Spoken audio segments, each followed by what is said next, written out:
Miriam, before PMQs, when I asked you whether you wanted Liz Truss to lead you into the next election, you were very honest. You said you didn't know. After hearing the exchange in the House of Commons today, have you changed your view? Well, I think it was a very confident performance, actually, and she was brave. She came out fighting, as you said. And also, I think she did a good job of answering questions directly. I mean, often politicians were accused of avoiding the question, but I think something that she does do very well, and has done at previous PMQs as well, is to answer questions directly and be honest about her policy.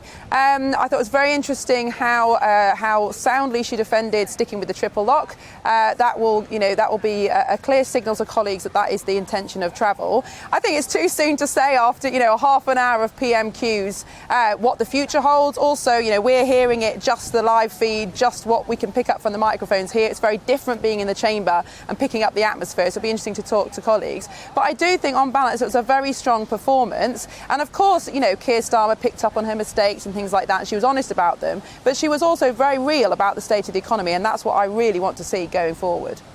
And Stephanie Peacock for Labour. Clearly, Sir Keir Starmer was attacking her on the promises made on the economy and spending. And he might have been hoping, perhaps, that she was going to not be quite so forthright on the pensions triple lock. I mean, that's taken away one of his major weapons of attack, isn't it? Well, I mean, it's a pretty sorry state of affairs that we're congratulating her for turning up to work. I mean, yeah, she did turn up and she answered questions. She sort of answered the questions she wanted to hear. I mean, I'm really pleased that she's, committed to the triple lock. It was in the manifesto. It's the least we should expect. And that government needs to be held to account on that promise now. Stephanie, you represent the Labour Party.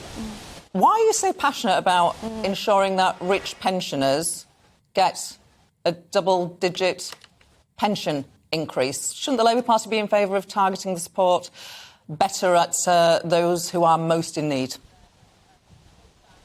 That's the system we have. If you pay into the system, then you deserve a decent pension out of it, whatever your income. But actually, most pensioners in Barnsley are really struggling. And in terms of what Labour would do, clearly there's a difficulty for Keir Starmer in that Labour said yes to the 19p tax cut. They said yes to the national insurance change. They said yes to a lot of other things. There may be those on the government benches thinking, well, it is Captain Hindsight once more. Well, look, we don't know what we're going to inherit if we do indeed win the next election. The government won't even publish the OBR forecast. We're pressing them to do that, and we will look at it and take an informed decision, and our decisions will be costed, which is different to this government. And Miriam, lots of Conservative MPs today going on very local constituency issues. But John Barron, your colleague, asked a question about whether benefits would increase in line with prices. She wouldn't commit on that. Do you wish she was clear on that, and would you like to see benefits rise in line with prices?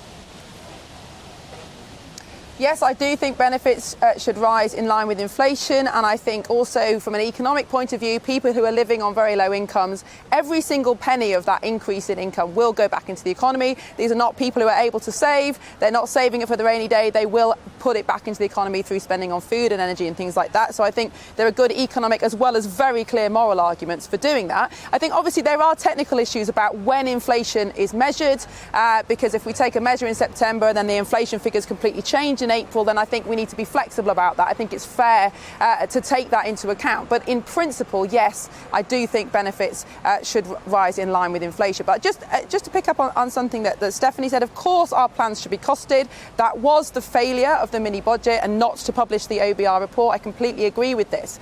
But, Keir Starmer did support that the majority of the spending in that mini-budget, which was for this huge packet of energy support. And it was the overall uncosted nature of the mini-budget that spooked the markets. And Labour supported the majority of that. And I think, although it is a U-turn and we are now going to have to explain ourselves again, I do think Jeremy Hunt's made the right decision to review the situation again in April, because I personally don't agree that we should subsidise the bills of wealthy people. I absolutely agree that we should subsidise the bills of people who can't afford them, but I do think it's absolutely the right decision to look again in April. So I think that's a very good decision that's been made.